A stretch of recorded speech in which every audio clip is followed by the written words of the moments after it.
Thank you very much for joining. I'm Dimi, or Dimitri, as some of you know me. I am a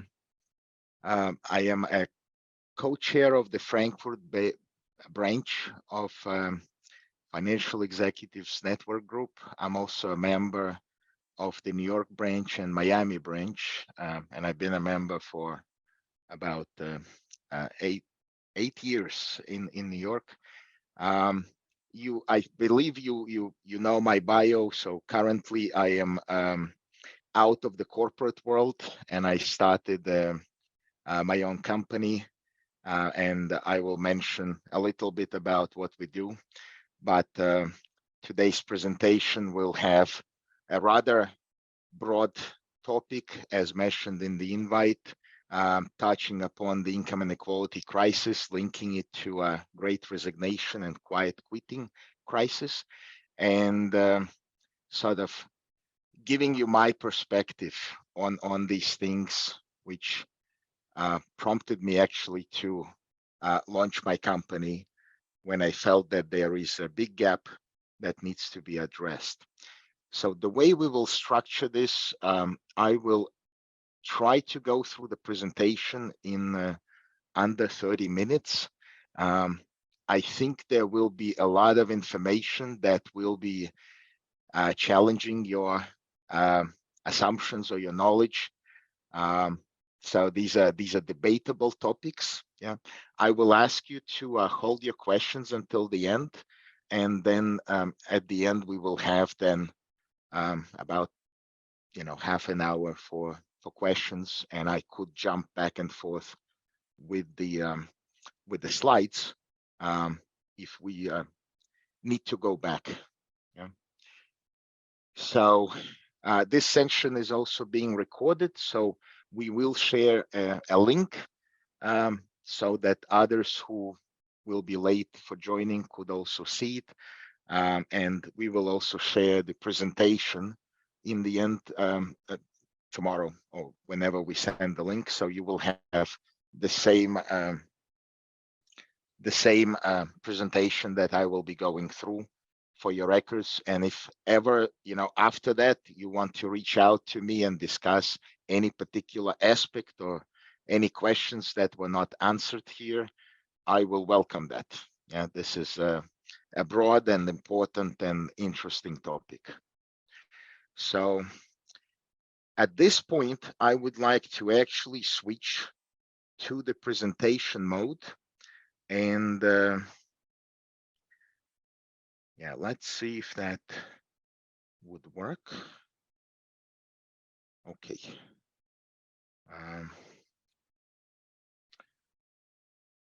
Okay. Hopefully you can see the presentation. Yes. Yes. Okay. Very well. So let's start.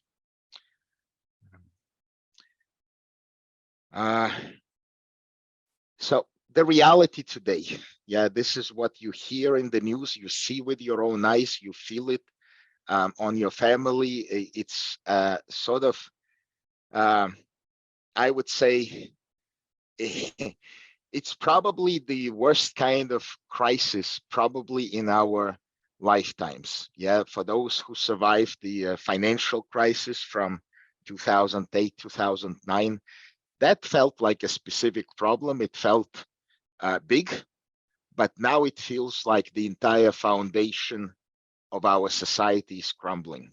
Yeah, so Occupy Wall Street obviously was from those times. Yellow vests, I think they're still protesting every Saturday in Paris. Other economic protests, worker strikes today in the news. UK nurses, transportation, and mail are all on strike. Staff shortages, obviously related to a lot of issues, but also just to mention that there is a global sort of staff shortage where our labor demand is no longer meeting the labor supply.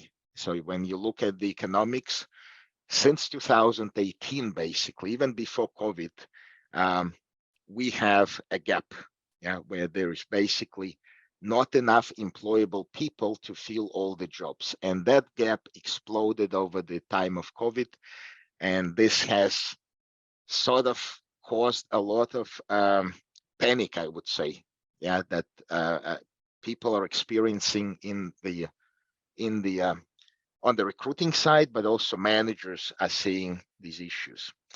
Income inequality crisis, gender and racial pay gap, stagnant wages, impoverishment, eroding middle class, workers left behind, not sharing the success of the economy, toxicity and biases in the workplace, loss of employee motivation, engagement, productivity, great resignation, quiet quitting, loss of hope, polarization, radicalization, and the question, are we on the brink of the societal collapse? So this is what we observe.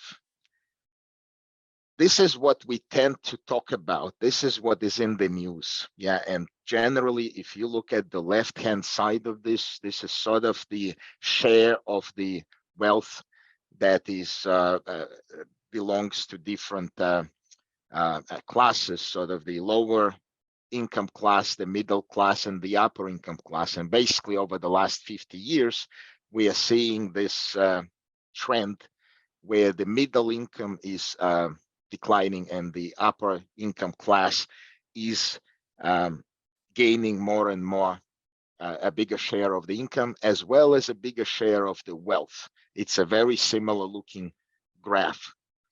And what we also see discussed is the ratio of the CO pay to the average worker pay. And we have reached also, the levels of 300 times the average worker, where when you go back, and many people think this was sort of the golden age of capitalism, 1960s, 1970s, it was 20 to 30 times.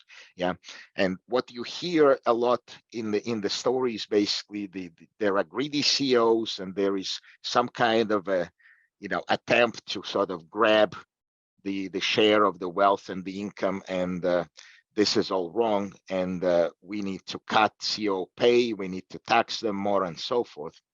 And in the next slide, I will prove those statements to be wrong.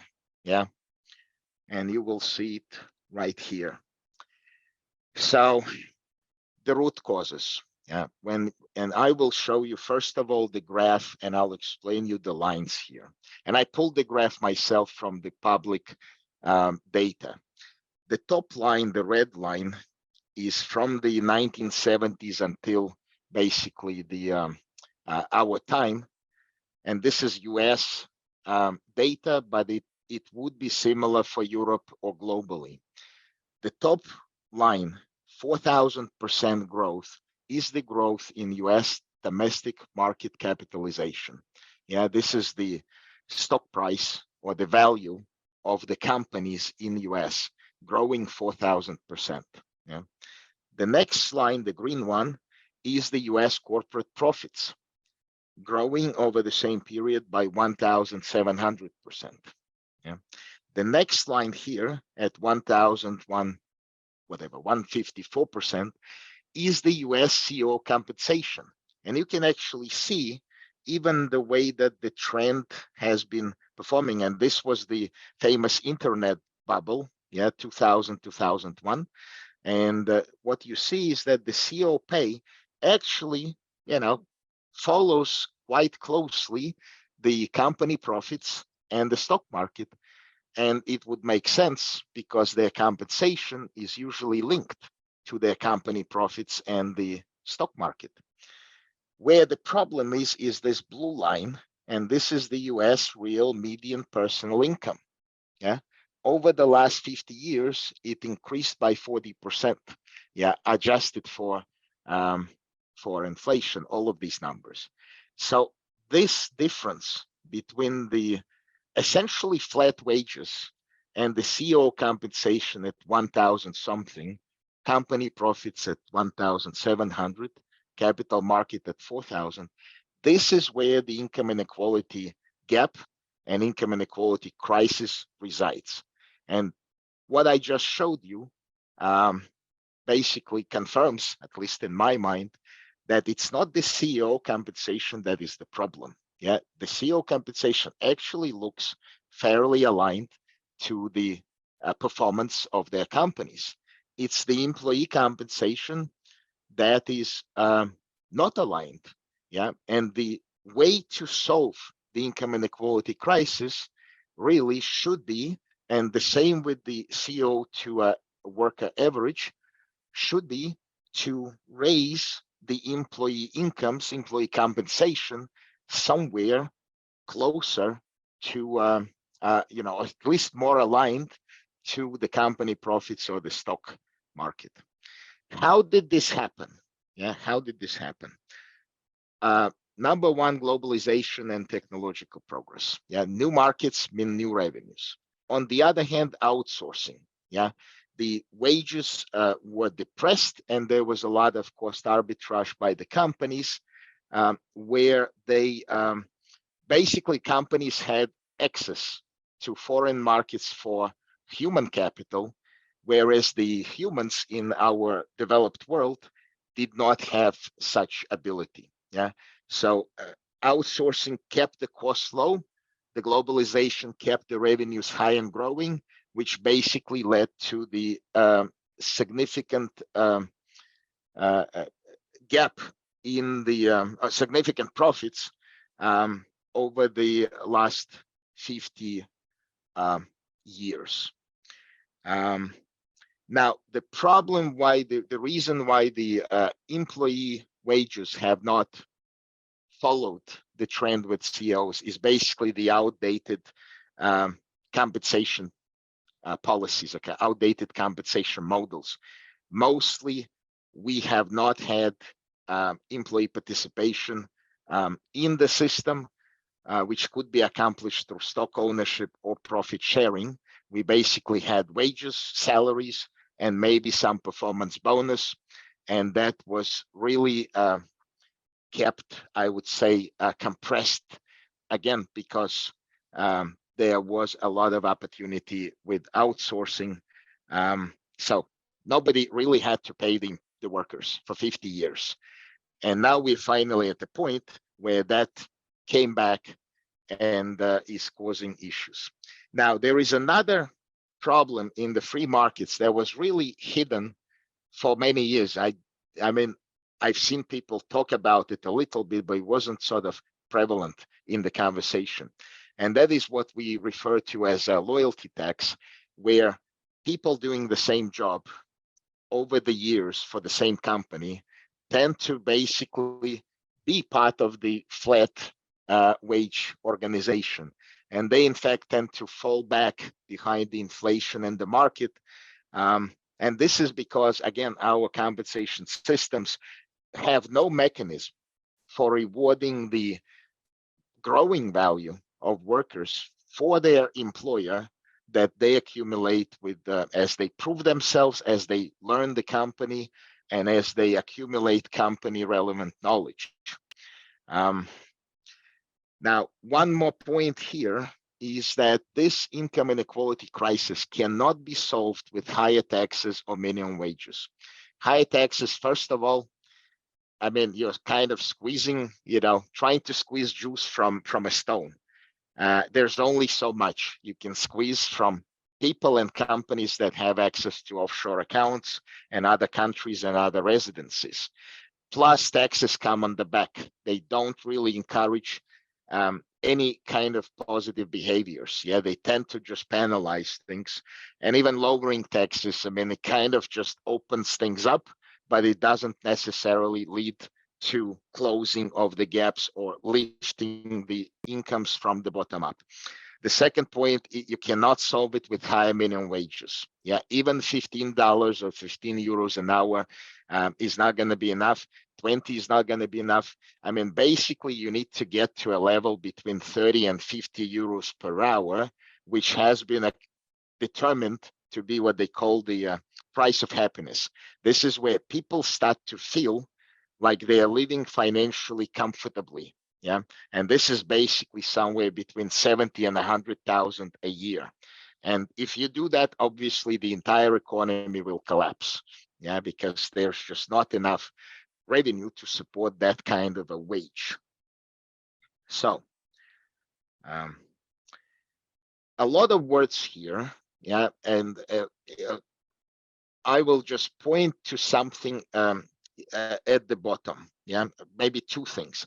One, the reason why nobody paid too much attention to this whole issue with the employee compensation and a loyalty tax specifically is because we sort of were raised and educated to believe in the efficiency of free markets, right? Demand and supply. We're taught the same thing actually with the stock market. And you know what? Yeah, I mean, if you invest in a mutual fund or an index fund, you will probably get your 10% with equities and whatever 5% with fixed income. But if you find the companies like Amazon or Tesla and you invest in them early, you will beat the market. And it's sort of the same mentality where we're sort of taught that this is very rare. It's so rare that it's not worth even pursuing. But on the other hand, this is where this exists. It's possible to beat the markets, and markets can misprice things, and stock markets are mispricing securities all the time because they're using, discount rates, and they're using scenarios, and they basically discount it back to today.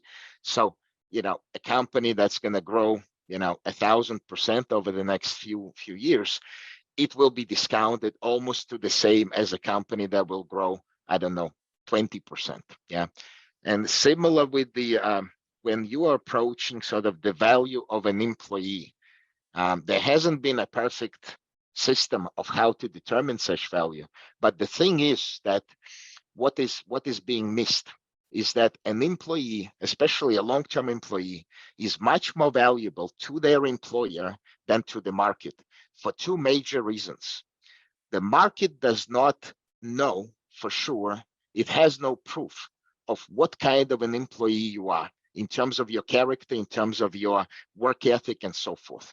Yeah, we try to gauge that in the interview, but we don't necessarily succeed. And the second piece is the company specific knowledge. The market doesn't want your company specific knowledge when you're a replacement hire. When you're strategic hire, yes, they will recruit for that. But in most sort of transitions laterally from company to company, the company specific knowledge, which is extremely relevant and extremely valuable to the employer because it means you know how things work. You can do things fast and efficiently. You know whom to go to. Market doesn't care. You go to another company, they tell you, forget about that, learn how we do things, and then you're basically losing all that knowledge and all that value, and you're learning these things again at the other company. Yeah.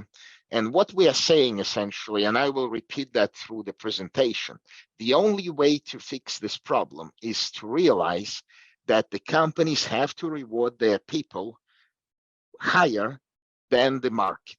Yeah. Not the loyalty tax, but the loyalty premium. Yeah.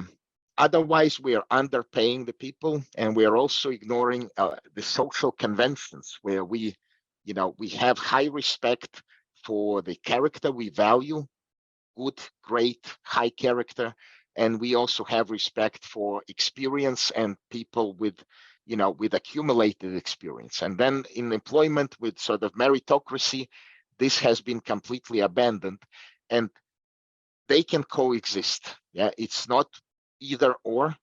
There could be meritocracy, and there could be respect and appreciation and recognition of experience and character. So the next slide, I'm not going to call it busy or very busy. I'm going to call it informative. So, big elephant in the room. Yeah. So if you look at the employee sort of life cycle, yeah, when you start as a new hire, yeah, your value to the employer is actually probably half, maybe even less than what you are paid. Why? Because there is a risk of you leaving soon. Yeah, it's about 50%. Now 30% of people leave within the first 3 months.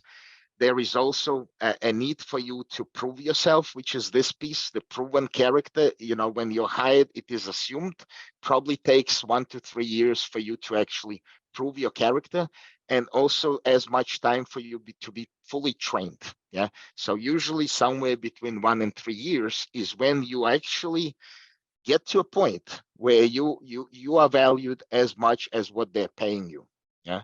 What happens after that with the seasoned employees, the next 5 and 10 years? The proven character basically stays there. I mean, there's a little bit of, you know, you going through the different circumstances and learning and proving yourself more. The job skills, yeah, they get refreshed. You have to learn some new systems, but in general, these things basically stay a bit flat. Where the most difference is happening is your company specific knowledge. Yeah. And this is the policies, the protocols, the procedures, the people, priorities, the projects, everything about the company. And this is where, you know, people that have been there for 5, 10 or more years, we tend to think about them usually as sort of the carriers of the culture. They are sort of the glue that holds everything together. They are the ones who will step up and fix things when they need to be fixed. They know how, you know, they have a lot of experience with that. So what happens is that after 5 to 10 years, your compensation, here's the recognized value, is basically whatever they're paying you. Yeah, it's essentially flat, maybe adjusted a little bit for inflation. It's the unrecognized value, which is what I'm talking about. And technically only a part of that is loyalty tax, because loyalty tax actually measures the difference between your compensation and the market value, which is sort of driven by inflation and other things. But there is a bigger piece. Yeah, your value is actually way above the market value. And this is how it's demonstrated. If you were to leave, yeah, here, the value of the new hire will be somewhere at the bottom, the same as your value was when you were hired. The cost of replacement hiring has been, calculated to be between 1 and 5 times the annual compensation. It is ridiculously huge. Yeah, and this is where, you know, there's basically that's where the problem is, and that's why if we are not, if we are not able to retain our long-term workers, we are running into a lot more cost and a lot more inefficiency than people usually imagine. Yeah. The next slide will be actually easy. No, sorry, the one after this. So what is so important about character? Just very quickly, you know, just to remind you, and there may be other ways to look at it, but I found this particular book to be quite appropriate. So this Professor Bruce Weinstein wrote a book, The Good Ones, and he referred to high character as the missing link to excellence. And he basically described what these high qualities, what the qualities are, the key qualities of high character that we can relate to: honesty, accountability, care, courage, fairness, gratitude, humility, loyalty, patience, and presence. These are the things that basically you only know when the person is working for you or with you. Yeah, this is not something you can find out for sure in an interview process or through a reference. This is why the proven character is so much more valuable than the assumed, presumed character. He actually outlined 5 nice reasons why smart companies seek to hire high character. Yeah, they make coming to work more agreeable for everybody. Employee morale. They contribute significantly by being productive and developing strong relationships with clients. They tend to be loyal to their employers. They advance the company's mission of enhancing people's life. They reflect well on the company, which is valuable for its own sake and also promotes positive word of mouth. Yeah. So this is why the character is valuable and important. Now, what happens in our companies is the next slide. This is what happens. The employee value basically comprises 3 pieces: the skills, the performance, and the character, including company-specific knowledge. Most of our compensation schemes focus on these 2, the skills and the performance. We have nothing that recognizes or rewards the actual character of the employees. And what basically, and this is what I realized, and this is what I also realized, that it's not enough to talk about how great your people are, how great your company is, how great your values are as a company, how great, you know, your recruiting processes to find people who represent the values of the companies. None of that is enough. Yeah. So I'm saying here, in order to attract and retain character, companies must recognize and reward character. Yeah. And this is where the traditional mentality has been, we pay for performance. This was, you know, for 200 years, pay for performance. We don't want people to pay people to stay. Yeah. And in the current environment, actually, I would say you do want to pay people to stay, but a better way to think about it is that you want to pay to attract, you want to pay to retain, you want to pay to engage. Yeah. Otherwise, you're in trouble. Yeah. The next slide is so a little bit about the VOSA proposition. Yeah, what we basically do, how we solve this problem. We essentially combine two pieces that I mentioned in the first slide for profit generating companies: the employee profit sharing and the loyalty rewards. And what we do is basically we created the compensation plan that combines those two features, and it's sort of an add-on compensation plan that essentially determines, you know, using some actually scientific basis, looking at the cost of living and inflation by country, we determine what is the minimum loyalty reward for each company, for each country should be. And then we determine what percentage of profit that would entail. And from there, we create a plan that basically, you know, going forward, allocates that percentage of profit to all employees equally, using their lengths of service as a denominator. Yeah.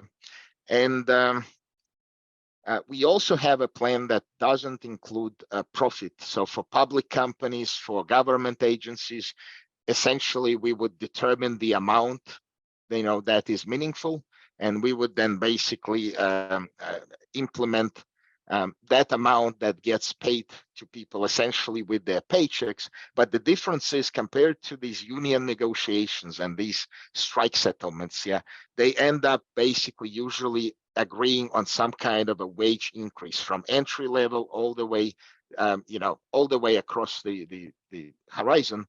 And that is basically a flat pay raise for everybody, which is extremely inefficient. It doesn't change anybody's behavior. It kind of feels unfair and subjective by everybody. Yeah. So to me, it's a complete waste of money. But with our system, we are advising basically to take that money, freeze the salaries, put it into our plan, and then, you know, you will reward people that have longer service with the company with more money. Yeah, and that basically serves as one of the factors in a profit-generating company. You know, longevity of service actually is a factor. So employees can actually earn more money by even staying in the same job. They like that job, that's what they should do. Yeah, this is a mechanism to increase their earnings in whatever job that they're good at. On the other hand, the second factor is the profit. If the profit goes up, everybody's compensation goes up as well. If it goes down, it goes down. But there is a financial agility to the system because we're not raising salaries. We are adding a significant and meaningful, but it's a variable component to the compensation. So basically, companies have no reason to do layoffs anymore. Yeah. Okay. I will not go through the unique features. We have a number of unique features that from this design that are very unusual and very beneficial, including something with the pay gaps. We can narrow them quite significantly. Yeah. So this is actually all about the main story and the VOSA. Now we have two slides that are basically visuals. They're just kind of some food for thinking. I will spend literally a minute or two on each one.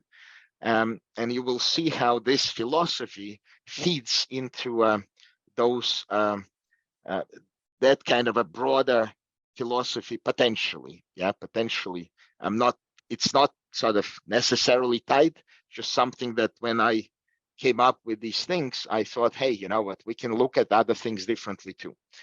So number one is actually capitalism, classic capitalism. Goal is profit, focus on profit. The tools are products and services, which also means cost of materials, cost of labor. People are the tool to get more profit. Yeah, measures shareholder return, absolute profit, profit growth, dividend growth, stock price growth. This is our environment. This is what our capitalism looks like. If we take the VOSA approach and we take sort of the more employee-centric approach that says that employees are not so much your cost driver, they're not so much a cost of labor, but they're your value driver. Yeah, and if you actually motivate and incentivize your value driver, you will get more value. So what happens, I called it shared capitalism. Your products and services, which is basically delivered by your employees, goes to the top. The goal of the enterprise now becomes to provide products and services that the society needs. And this is how employees go, you know, from a tool to the goal. Yeah, this is how you are able to provide the best products and services by actually motivating your employees to perform at the best level, to innovate, to fix bugs, to service their clients, and so forth. Now, what happens here? The profit doesn't disappear, but it becomes more of a measure of efficiency. Instead of the absolute profit, now we're looking at the cost income ratio.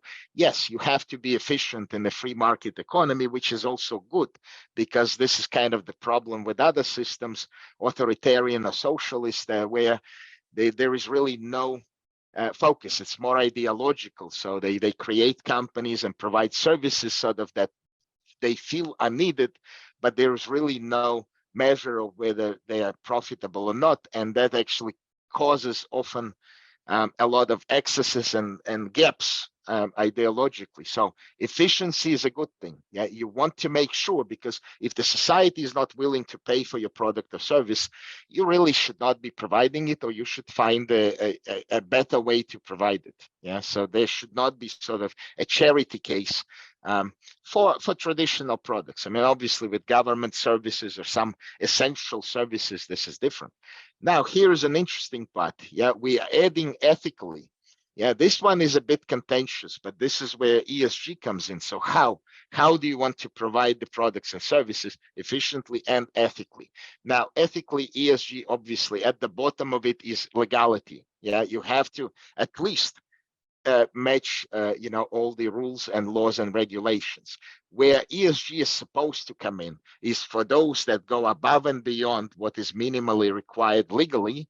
We should be able to somehow, as consumers, evaluate that and maybe make our choices where the companies are operating ethically in a way that we would we can relate to.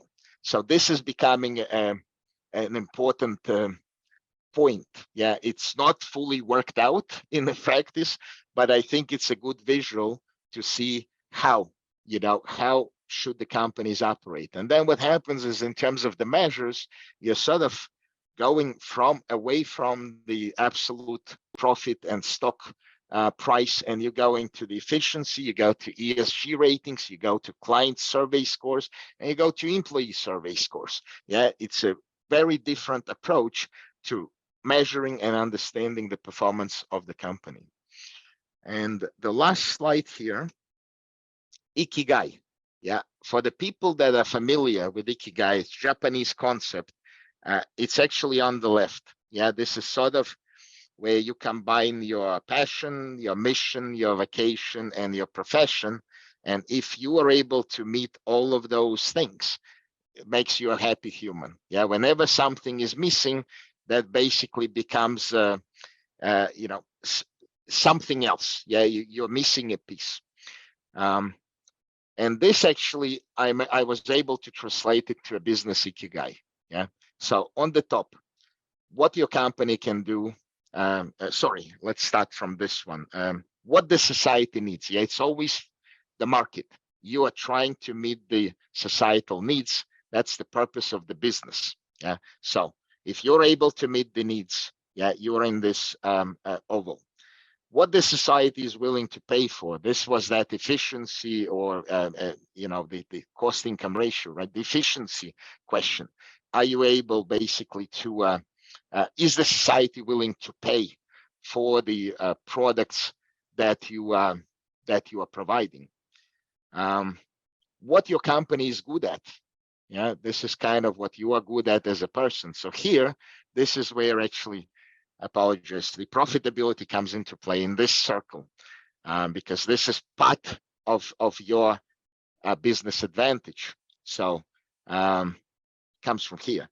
What your company can do ethically, legally as well, obviously. Yeah, but basically, if you cannot achieve these other three without polluting you know, the environment or exploiting your workers, then you're probably not a good fit. But if you can achieve all these, you know, you're providing a product that the society needs, you are, you know, the society is willing to pay for it. It's willing to pay for it sufficiently for you to deliver this product, and you can deliver it ethically and legally, you know, then you have a business ikigai. You're a successful business in the new definition. Okay, so this is the end of the presentation. So I will now, so we have another 15 minutes, and I will open the floor for questions, and I will actually stop the share so you can see me again, but I can resume sharing if we need to. Okay, do we have any questions?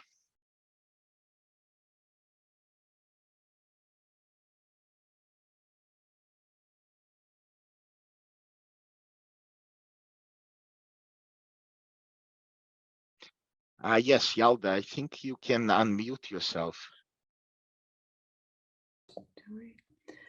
Yeah, it was interesting that the cost of replacement of employees are 1 to 5 times of their compensation.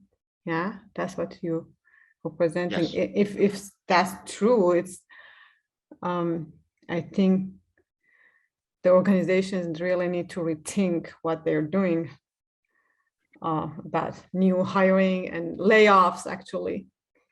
So that was very interesting. But then my question was that for VOSA, are the base compensation stays intact? Yes. It's just something, yeah, and there is a variable that adds or like can add up or come down based on the profit. Yes. Exactly. We are adding basically a profit sharing piece on top of whatever companies currently have, whether they have salaries or they have performance bonuses. We are not directly, you know, changing or requiring any changes. We can, you know, recommend some changes theoretically, but it's not that critical. Yeah, the critical piece is actually adding our piece because it sort of plugs the gaps in the traditional compensation policy. But what I think is that it's who come for this sort of I can say innovation in their compensation policy is more like the one that are sincerely want to have equality. Otherwise, I mean, outsourcing, you can always pay less, you can always have more profits, you know, if you are just thinking about profit making. What I'm actually, you know, and you picked up on the first piece of it. There are two pieces to what is important. You picked up on the cost of replacement hiring. We're actually using work by Professor Wayne Cascio. He published a book year 2000, 20 years ago, called Hosting Human Resources. And he, through his research, and he's a very well known and published author and professor and organizational sort of management expert, over 50 years career, over 500 books and articles. So this was one where he actually put the cost of replacement hiring or cost of attrition at one and said were medium to high skill jobs. And he specifically excluded productivity loss from that. This was basically just the training, the learning, and sort of the take on that this is how he quantified it. And he then reiterated this range also in his later work that he called the high cost of low wages. And that's where he actually compared Costco to Walmart and analyzed the differences. They were basically very different in terms of compensation.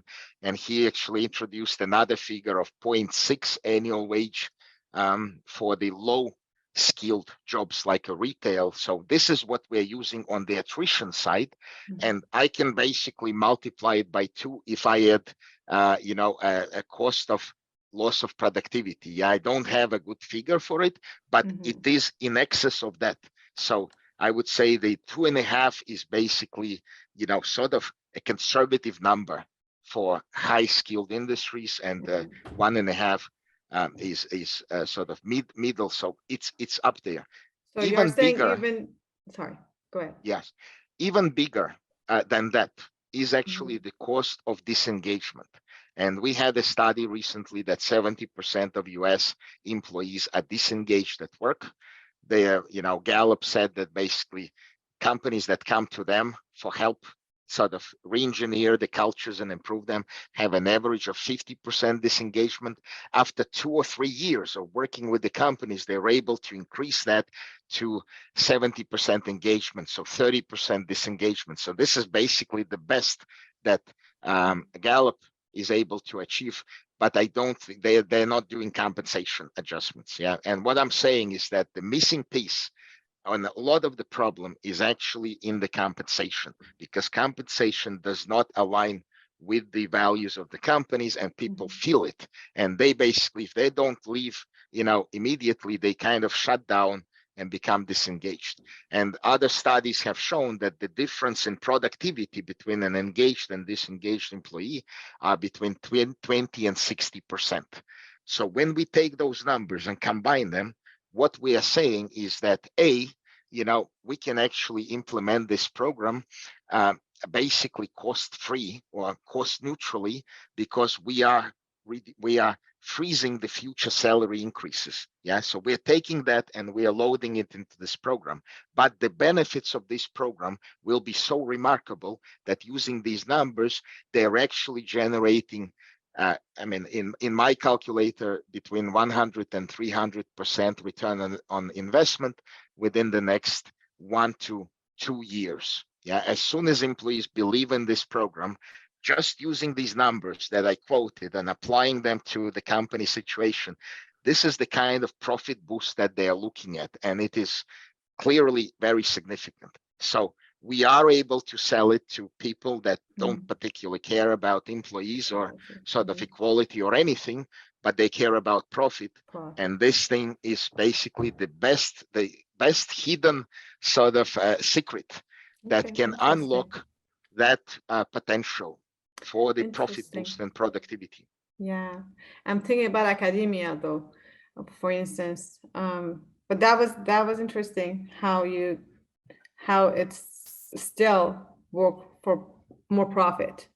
Yeah, you are selling that with with that idea, and that's good. And I think it works. But for academia, for instance, every year they have, I think like every other company, they have increase in their salaries. We take a different approach. We take a similar approach, but a different one. Instead of increasing everybody's salary by a certain percentage, which only amplifies the income inequality, we are actually looking at the average compensation in that institution. We're taking that average. We are taking into account the inflation in that country. We are deriving what should be the amount per year of service the minimum amount, and then we award everybody that amount.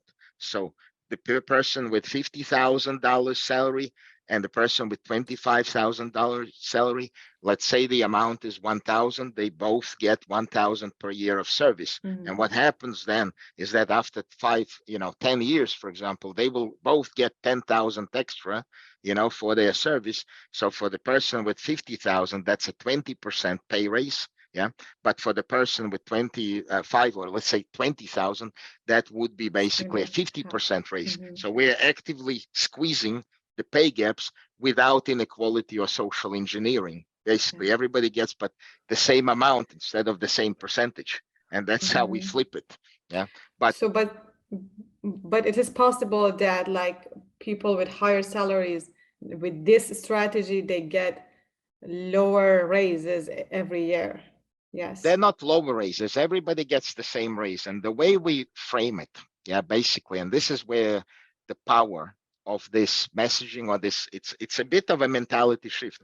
The way we frame it is that we're rewarding character, and character is not scalable. It's not linked to your skills or your performance or your salary. Yeah, it's not linked to that. Either you have character or you don't. And basically, the way the system works, we don't evaluate character. We simply go by two questions.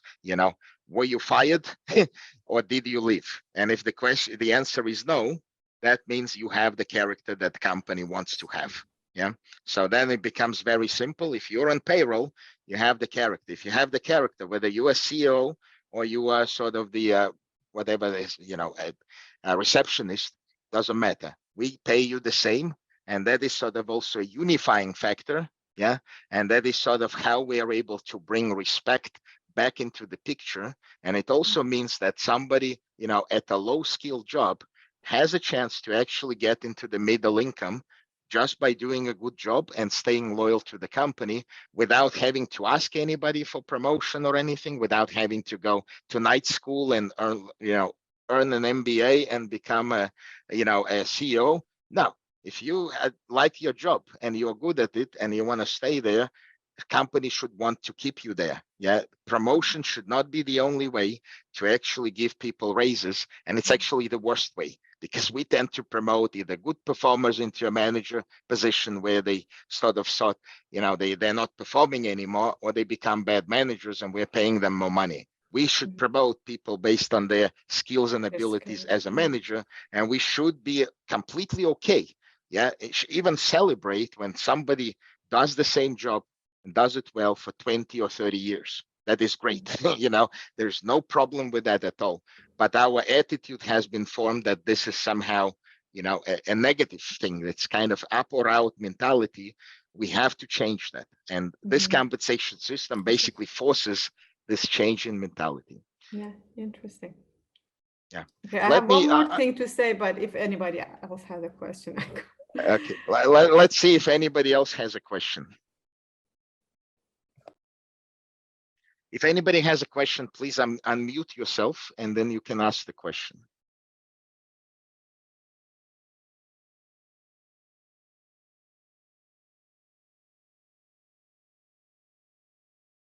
I think, some of the people actually know this because they know me and we've talked about it. So Yalda, we haven't talked, you and me, we haven't talked about this topic. So for you, I think it's more of a news story. So please. So one other thing is that if a company want to change the whole approach of the company and altogether, then that part that you were so investing on, which is the knowing how to do things over here and knowing the company and everything may not be that valuable, and they really need to be willing, like the old employees need to be willing to learn new things. Yes, that part, maybe that would make it easier for some companies, just hire new hires, fresh ideas. I don't know. So that I I mean, yes, tends to be one of the counter arguments that basically companies say, well, we want fresh ideas.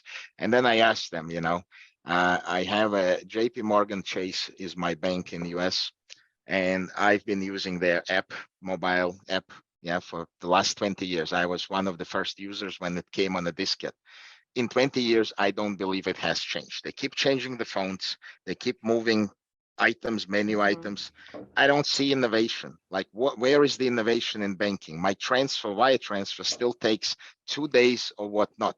They haven't innovated anything. Yeah. So whoever says that they want fresh ideas, they are themselves out of fresh ideas, I would say. Yeah. Because the innovation at companies happens with two factors. It happens with people touching stuff, people actually working on things and seeing things that could be improved. And the second factor, they should be motivated and incentivized to actually bring these things up. And when you have a disengaged workforce of extremely knowledgeable people that have been told time and time again that they are useless, they're replaceable, and whenever they bring up a suggestion, they are forced to work on it, and then they're beaten on the head, people lose interest in innovating, and they lose interest in new ideas. So we are actually, I mean, maybe we miss out on one or two new ideas by sort of keeping more people in the company. But what I'm saying is that otherwise, we're probably missing on 90% of the ideas that really need to be heard, and they're there. It's just that the environment is not supportive of that kind of engagement by the employees.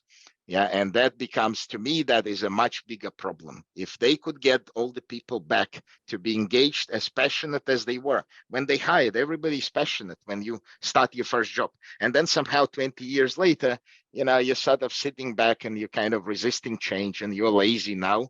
But I'm saying it's because you have no stake in the business and because nobody appreciates your value in any way. Your salary is frozen. So the manager might thank you 5 times a day, come and thank you. I really thank you. Thank you so much. And then at the end of the year, sorry, I wish I could do more, but we have to manage costs. So here is the same bonus and the same salary or whatever. We're going to raise it 2%. And good luck with that inflation of 20%. Yeah, this tends to be the conversation. And this is a problem. And I'm saying if we change the conversation and we actually turn our face to the employees and we say, we see you, we recognize you, we value you, and we're going to reward that particular value that we have never rewarded before, which is outside of your skills and your performance, the value of you, being part of this organization. I am saying that the employees will reciprocate to that. Now, I have no proof yet. I'm only a startup. I haven't implemented it anywhere, but there are industry cases that have rewarded, employee participation. For example, KKR has Peter Stavros has become famous by basically awarding stock options to leveraged buyouts companies, but he allocates them based on years of experience. And he has had tremendous results with employees re-engaging, and basically based on that, the company value, over a couple of years increases dramatically, and then he sells it or he does an IPO. So for him, it's a timed sort of period, but he shows that it does work. Yeah, and it works that way. And I'm saying that profit sharing is actually better for mature sort of profitable companies, because it's much more tangible. You don't have to worry about the stock market.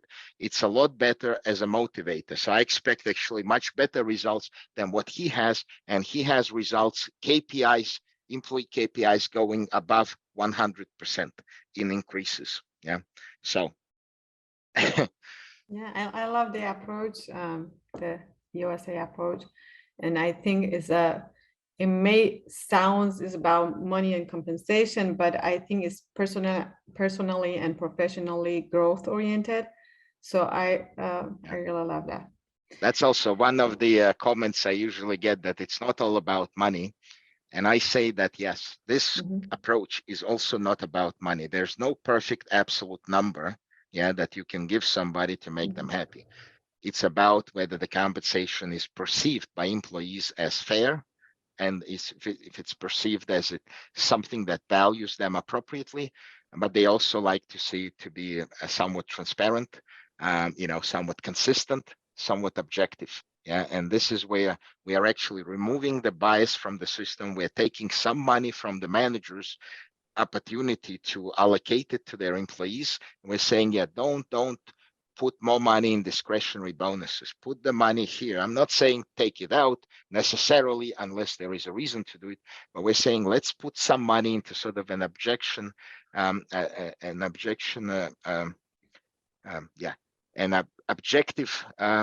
system that basically will generate automatically these awards for everybody who stays employed, who stays with the company. Yeah, and I'm saying that is a big deal. That is actually a transformational change compared to any across the board increases, any subjective increases. Yeah, managers have to resort to sort of giving out something to somebody to retain their key employees. And I'm saying that is not good. It's not, nobody perceives as that particularly fair or sustainable. But when we put the system in and everybody knows how it works, they will appreciate it, and they will never leave a company like that turn their face to them and actually put the system and starts rewarding them. Why would you ever leave a company like that? So I'm saying that the attrition rate should probably reduce close to zero. Even people who are planning a retirement, they'll probably want a couple of years of these very high sort of loyalty rewards, and the companies want that too, to transition them properly, to get all their knowledge and pass it on to the younger generations. And this is also from a cost perspective, this is what makes the most sense, where you kind of get people into the company at the bottom, at the entry level, and then you promote everybody within. Yeah, companies are resorting to doing a lot of sort of in the pyramid at every level. They're doing a lot of replacement hiring, and that is an incredible waste. But if you do this and you keep your people and you promote the right ones and keep everybody in check, you will have a lot less, a sort of traffic, I would say.